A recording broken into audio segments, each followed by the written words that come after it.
My name is Martha Ellison.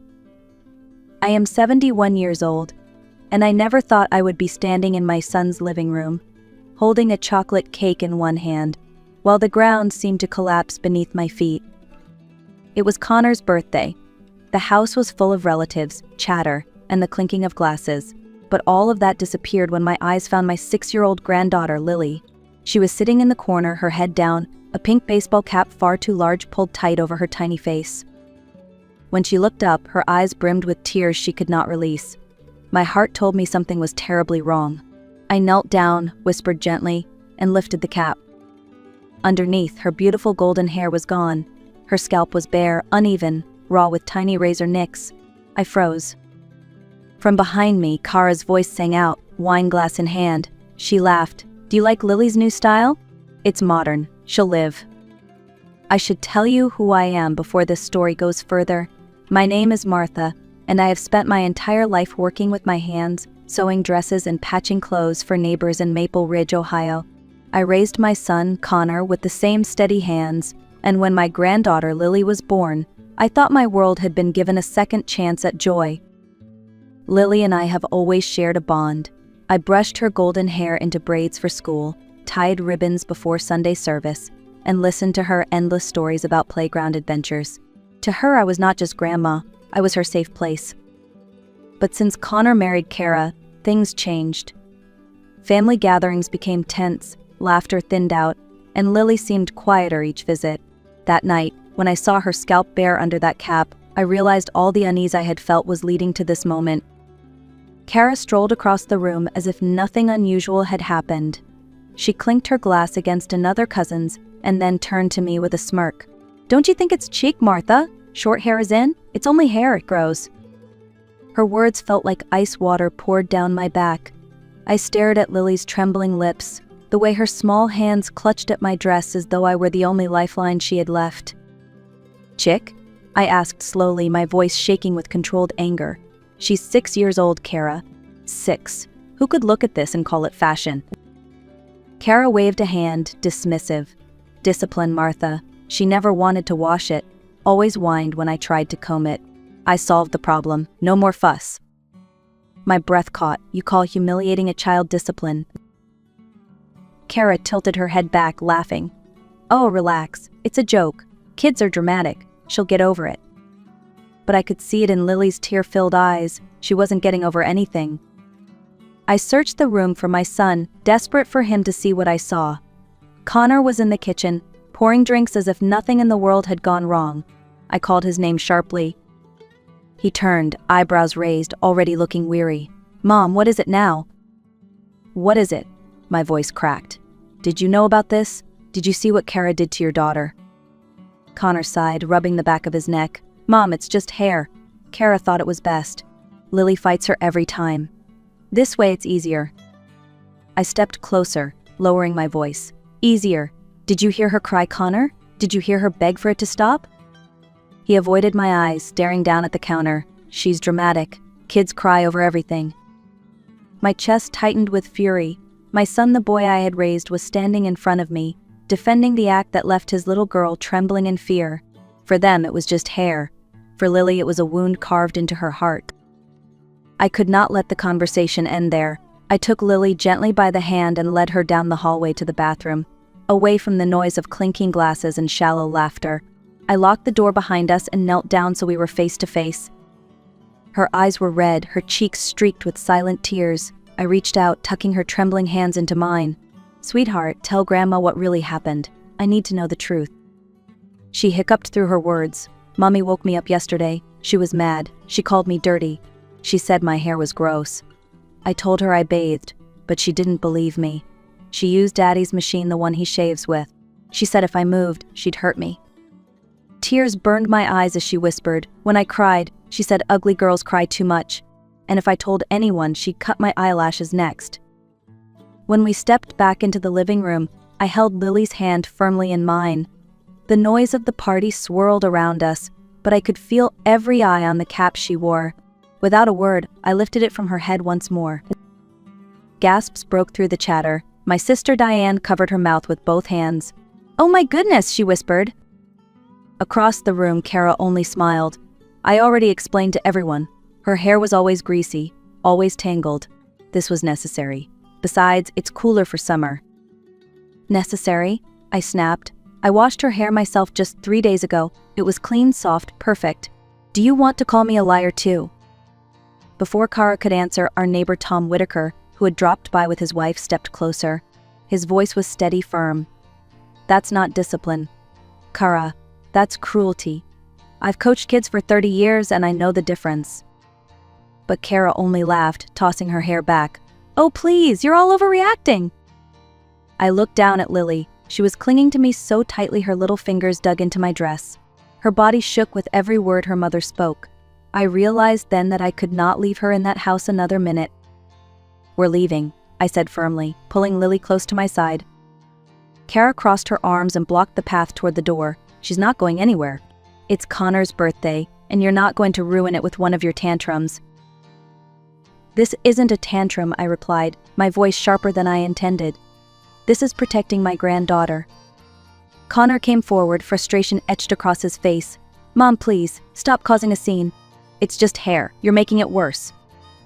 I stared at him, my son, who refused to see the fear written all over his child's face. Then I lifted Lily into my arms. No, Connor, what's worse is pretending this is normal. I carried Lily out of that house as if she were the most fragile treasure in the world. The cool evening air hit us, and I felt her small arms tighten around my neck. She didn't speak the entire ride to my bungalow. She just stared out the window, her cap pulled low again, silent tears tracing her cheeks. When we arrived, I led her straight to my bedroom. She looked so small sitting on the edge of the bed, shoulders hunched forward. I ran warm water for a bath, added lavender soap, and gently washed away the traces of the day. Afterward, I dabbed soothing cream on the tiny cuts across her scalp. She flinched but didn't cry. I slipped one of my soft cotton shirts over her head as pajamas and tucked her beneath my quilt. That night, she woke 3 times screaming, "No, Mommy, please." Each time I held her close, whispering, "You are safe here, Lily. Grandma will not let anyone hurt you again." The phone rang before midnight. Connor's name lit up the screen. I hesitated, then answered.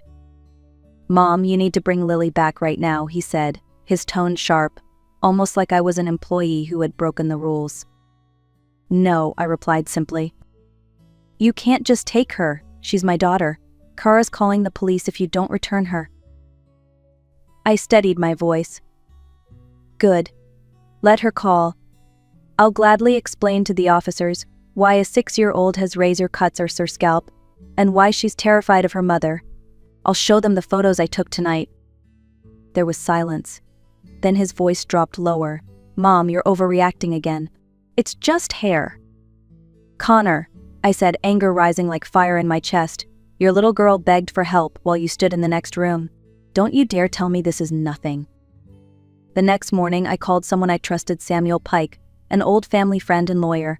He arrived at my house within hours, his leather briefcase in hand, his face set in a firm line. Connor and Kara were already waiting on my front steps. Kara's eyes were red, but not from sorrow, from anger. "That's him. Mom, you brought a lawyer into this? Unbelievable." Samuel stood tall. "I'd like to hear what happened." Kara jumped in first. "She kidnapped my daughter. I want Lily back immediately." Samuel raised an eyebrow. "Kidnapping, you say? And why would Miss Ellison take your child without reason?" "She shaved her," I interrupted, my voice tight. I guided Lily to the doorway. Samuel's eyes softened when he saw the uneven scalp, the raw patches. He crouched to Lily's level. "Sweetheart, how do you feel?" Her voice was barely a whisper. "Scared. Mommy says ugly girls cry too much." Samuel straightened, his face hardening. "This isn't a family disagreement. This is abuse." The days that followed were quiet but heavy. I wanted Lily to feel safe, so I transformed my small office into her bedroom. We painted the walls a pale yellow together, her favorite color. I bought her new sheets patterned with daisies, a small desk for drawing, and a set of storybooks that stacked neatly by her bed. Each morning we shared breakfast at the kitchen table, planning our day. Some mornings we baked muffins. Other times we planted flowers in the backyard. Slowly, I began to see flickers of the old Lily, her laughter spilling out when the dog chased a butterfly, her hands stained with marker after an afternoon of coloring. Every evening we ended with a ritual. She would sit before the mirror while I massaged her scalp gently with coconut oil, calling it magic cream. I told her stories of brave princesses who had lost their hair but grew it back stronger than ever. A week later, I took Lily to meet Dr. Nadia Brooks, a child psychologist recommended by Samuel. The office was bright, filled with bookshelves, beanbags, and colorful toys. Dr. Brooks knelt to Lily's height and smiled warmly. "You can call me Dr. V. Do you like to play?" During the session, I sat quietly as Lily reached for a doll with long yarn hair. She picked up toy scissors and began cutting. Dr. Brooks asked softly, "What's happening to the doll?" "Her mommy is punishing her," Lily whispered. "She spilled water." My chest tightened. "And how does the doll feel?" "Ugly. Very sad." Dr. Brooks kept her voice gentle. "Do you think spilling water deserves that punishment?" Lily shook her head but then added, "Mommy says it does." When the hour ended, Dr. Brooks pulled me aside. "Your granddaughter is showing signs of trauma, low self-esteem, fear of punishment, and distorted ideas about what she deserves. But with time and safety, she can heal." Not long after the session, my sister Diane called me with news. She had run into Kara's younger sister at the grocery store. Between small talk and lowered voices, the truth slipped out. Kara grew up in a house where punishment was constant, Diane explained. Her parents believed in harsh discipline. Yelling, cutting privileges, even cutting hair as punishment. She never got help for it. And now it's repeating.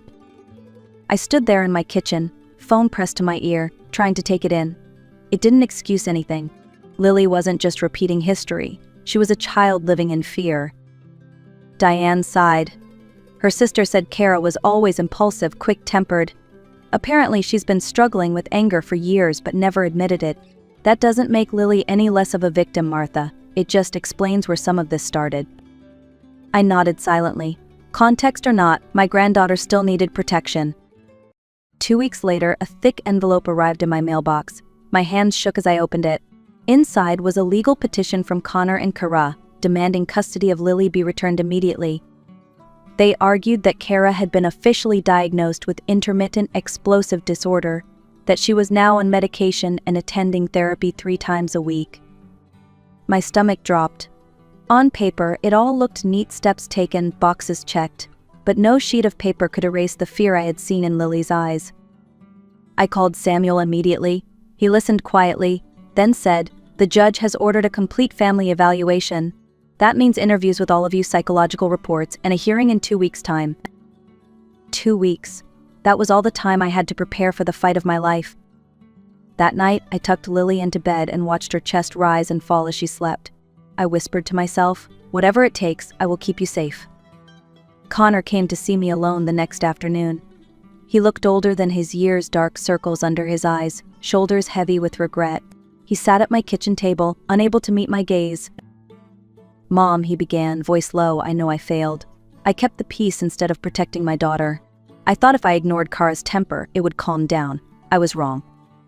For a moment, I saw the boy I had raised, not the man who stood by while his child cried. "Connor," I said quietly, "Lily is terrified. Do you truly believe Kara has changed after a few weeks of therapy?" He swallowed hard. "I want to believe it. She's working on herself. She says she's sorry. But what if she relapses?" I leaned forward.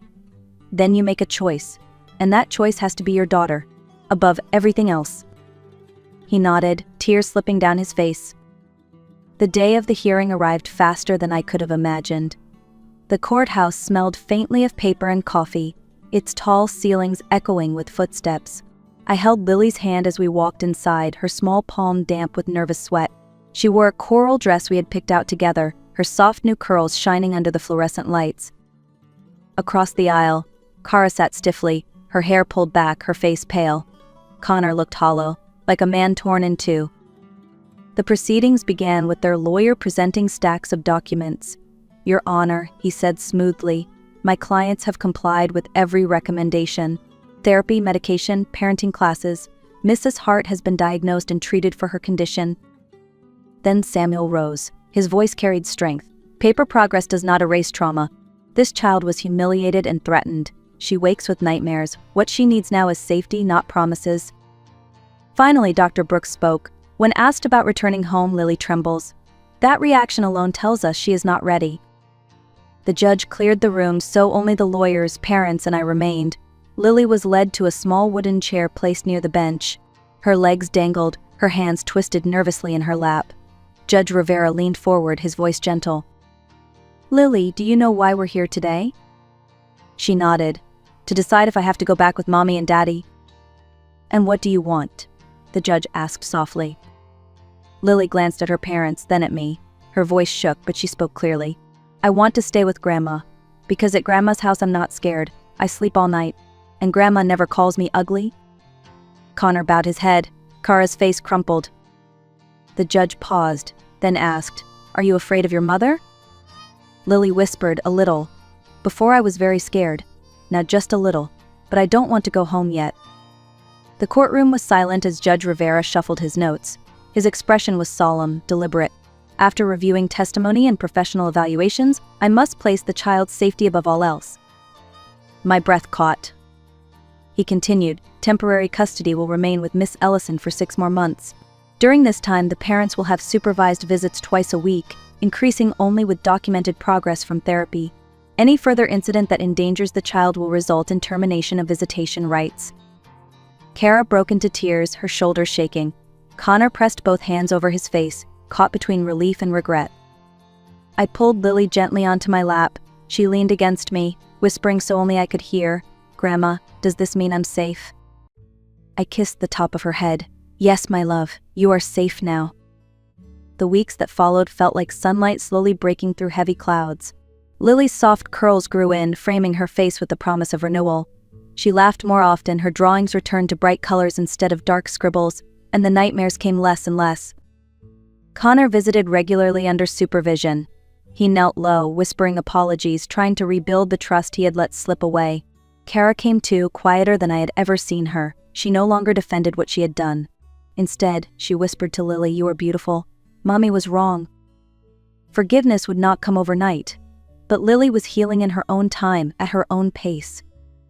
Every night, as I tucked her into bed, I told her the same words: "You are safe, you are loved, and no matter what happens, Grandma will always be here." Looking back, I realized this story is not only mine, it belongs to every grandparent, parent, or guardian who has ever had to draw a hard line to protect a child. Love sometimes means stepping into conflict. It means saying enough when silence would be easier. For Lily, it was never about hair. It was about dignity, about knowing she is more than the cruel words spoken to her. And for me, it was about proving that even at 71, I still had the strength to fight for what is right. So I ask you, if you believe children deserve safety and respect, share this story. Like this video, leave a comment to tell me where you are watching from. And remember, your voice can be the difference between silence and protection. Because love, real love, always protects.